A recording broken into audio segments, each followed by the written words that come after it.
Welcome back to another video lesson by A-Frame Woodworking. In today's lesson I'm going to show you how to do a cloud lift. A cloud lift is a decorative detail. In this case it's going to be on the bottom of a jewelry cabinet that I'm working on, and this will sit either on the table that the cabinet will be on or on the ground. The cloud lift detail comes in a lot of different shapes and sizes, made popular by the Greene Greene movement. And today I'm just going to do a very simple one. I didn't want to add a lot of detail. There's a lot going on already in this piece. So today I'm going to show you how to use the bandsaw, the router, and do some template routing to make a quick little detail that'll really make your next piece pop. Alright, now we're over at the bandsaw. I'm going to make sure that my upper blade guide clears my stock by no more than 1/4 of an inch. Help keep tension on that blade and keep your fingers from getting into the exposed blade. Now what I'm going to do is I'm going to come back and put a couple little relief cuts at this radius. My goal here is to get fairly close to the line so I don't have as much to remove at the router. And to do these radiuses, I'm going to come back and nibble that waste away to get as close as I can. So I'm going to come in and put like 2 little relief cuts on each side, and I'll show you how I cut this out.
And there you have it, cloud lift rough cut out. Now we're going to take this over to the router so we can clean up these saw marks so we don't have to do a lot of sanding and get those things looking good.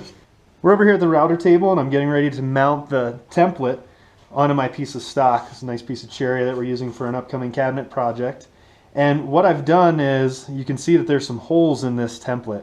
In the past projects I have these in place because I can actually screw this template down to some registration holes and some pilot holes that I have on the inside of your pieces if you're going to route it. For this project I'm going to flip it. There's more than one way to do this. For this project I simply put some 2-sided tape on here because all I'm doing is this round over, and then we'll come back with the straight edge to clean this one up. So I have my 2-sided tape ready to go. Make sure you use enough tape for the size of the bit and the project that you're working on. For this project I just need 2 little pieces. I have some registration marks on this already, and I'm just going to press it firmly down into place, and that template's in there securely. You're also going to be holding this with your hands. I've taken my plexiglass guard off just so you can see the bearing on the top of this bit. Now I have the power off to the router, and what I want to do is I want to line that bearing up with my template, and I want to make sure that the cutting surface of the router bit is going to be making contact with my material. Here you can see my bearing on my router bit lined up with the template, and the cutter of the router bit lined up with my stock. I have my template flipped over for this one.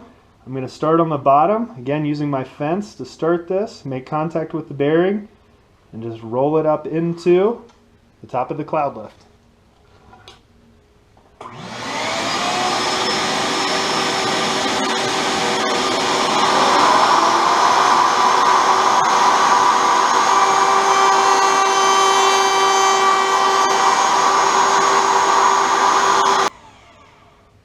Make sure when you're engaging that bit, you do it at a nice, steady, controlled rate of speed.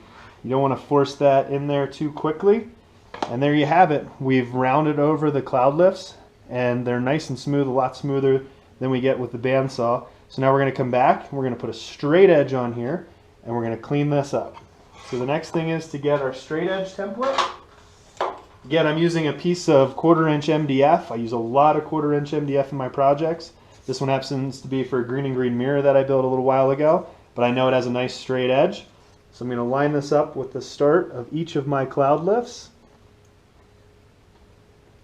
I already have the two-sided tape on my piece. I'm going to use the same router bit, and I'm going to come in, rock into that cloud lift, take the remaining material off, and make sure I know where to stop. If you can't see where you need to stop, you can always come back with a pencil and make a mark. Just make sure you don't cut straight into those cloud lifts. And that's all it is. And you can use this straight edge technique to clean up a lot of projects. Learning how to do this on the bandsaw to get your shapes roughed out, and then come back with a straight edge template to clean them up is a sweet little trick to get a nice cleanup edge and certainly reduce your sanding time. Alright, so here we go. We're going to do a dust collection, eye protection, ear protection, clean up that edge.